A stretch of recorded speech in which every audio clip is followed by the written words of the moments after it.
So we learned in the previous video that if we start with a right triangle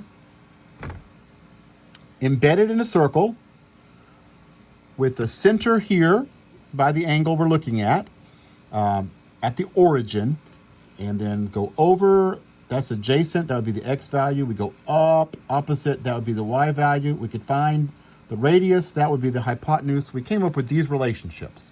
Sine of theta is the opposite side over the hypotenuse. The cosine of theta is the adjacent side over the hypotenuse. The tangent of theta is the opposite side over the adjacent side. This is called right triangle trigonometry. We're going to use trigonometry inside of a right triangle. This is the way most people usually encounter trigonometry the first time, say in 8th or 9th grade, maybe in geometry, somewhere along there. We learned that. Now here's how most people remember these things.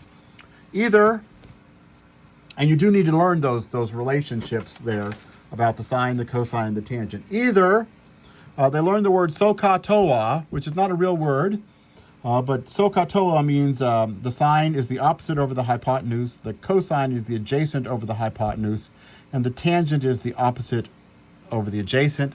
And sometimes people, instead of just learning the word SOHCAHTOA, make a sentence using each of those letters. And two of the more familiar ones that people learn are, some old horse caught another horse taking oats away. That's the letters in SOHCAHTOA. Some old horse caught another horse taking oats away. And one that a lot of people like to remember, same letters.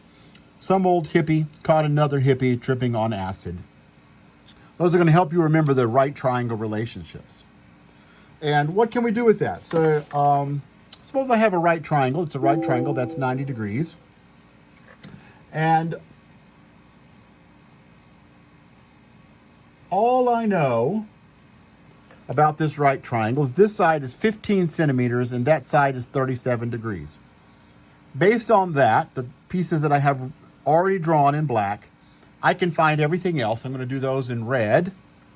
For example, I know this angle. I know that angle has to be 53 degrees because the three angles in a triangle have to add up to 180. So that's 90. That's plus 37. I've already got 127 degrees. I'd have to have 53 to make it up to 180. Now the angle's easy. What about the sides? Well, let's see. I know this angle and I know the side opposite. I have an angle and the opposite side.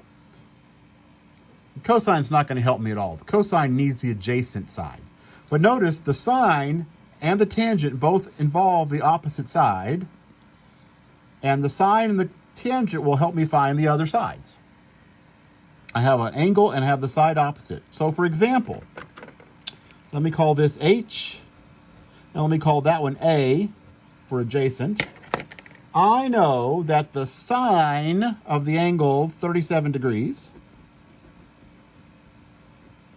is the side opposite 37, 15, divided by the hypotenuse, H. I can solve that equation. Let's see, if I multiply H times the sine of 37 degrees equals 15, and if we think of that over 1, 15 times 1. And so H is 15 divided by the sine of 37 degrees.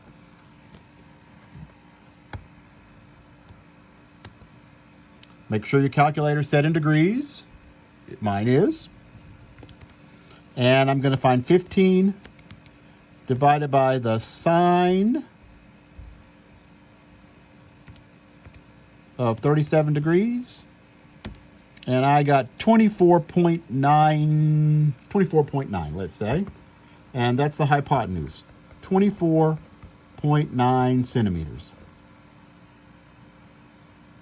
I can now use the tangent. I know that the tangent of 37 degrees is the opposite, 15, over the adjacent, A. The tangent of 37 degrees is the side opposite 37 over the side adjacent to 37. And I could solve it in a similar way. A times the tangent of 37 degrees equals 15. So A is 15 divided by the tangent of 37 degrees And if I use my calculator, what do I get? 15, no, 15? Divided by the tangent of 37 is 19.9. So that's 19.9 centimeters. Okay. So I could find all of the points, all the rest of that triangle based on knowing just that angle and that side. And I said I was going to do them in red, and then I did them in black. Those are the two I found. That I knew, and I found everything else.